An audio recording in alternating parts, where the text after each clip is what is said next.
मित्रांनो, लाडकी बहीण योजनेसाठी अतिशय महत्त्वाची अपडेट आहे. लाडकी बहीण योजनेचे वितरण करण्यासाठी राज्य शासनाच्या माध्यमातून या योजनेकरता निधी हा मंजूर करण्यात आलेला होता. मित्रांनो, जुलै महिना पूर्णपणे संपला तरी लाडकी बहीण योजनेच्या अंतर्गत पात्र असलेल्या महिला लाभार्थ्यांना जुलै महिन्याचे अनुदान मानधन त्यांच्या खात्यामध्ये वितरित करण्यात आले नव्हते.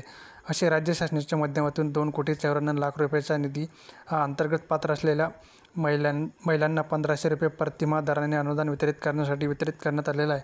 तर मित्रांनो, आपण एकंदरीत पाहिले तर रक्षाबंधनाचा सण येतो. या सणाच्या पार्श्वभूमीवरती जुलै आणि ऑगस्ट महिन्याचा हप्ता एकत्रितपणे वितरित करण्यात यावा अशा प्रकारे मोठ्या प्रमाणात मागणी करण्यात येत होती. एकंदरीत जुलै महिन्याचा हप्ता वितरित करण्यासाठी झालेला उशीर आणि ऑगस्ट महिन्याचा मोठ्या प्रमाणात निधी वितरित करण्यात आल्यामुळे शासनाच्या माध्यमातून नेमका निर्णय काय घेण्यात येतो येथे पाहण्यास आहे. परंतु जुलै महिन्याचा हप्ता वितरित करण्यासाठी हा निधी आता याच ठिकाणी वापरला जाणार आहे. मित्रांनो, या योजनेमध्ये 21 ते 65 वयोगटातील महिला, विधवा महिला, घटस्फोट झालेल्या महिला अशा अनेक महिला यांच्या अंतर्गत 1,500 रुपये मानधन दिले जाते. आणि त्याच कुटुंबातील जर एखादी महिला असेल तर त्या कुटुंबातील अविवाहित महिला आणि विवाहित महिला अशा 2 महिला लाभार्थ्यांना या योजनेच्या अंतर्गत अनुदान लाभ दिला जातो.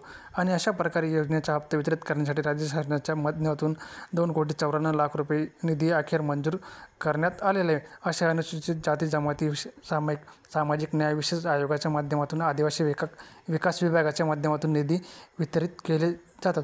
आणि त्याच्यासाठी सुद्धा निधी यापूर्वी काही वितरित करण्यात आलेला आहे. आता एकंदरीत या व्यतिरिक्त करण्यात आलेल्या आहे निधीच्या माध्यमातून जुलै महिन्याचा हप्ता वितरित केला जाणार आहे.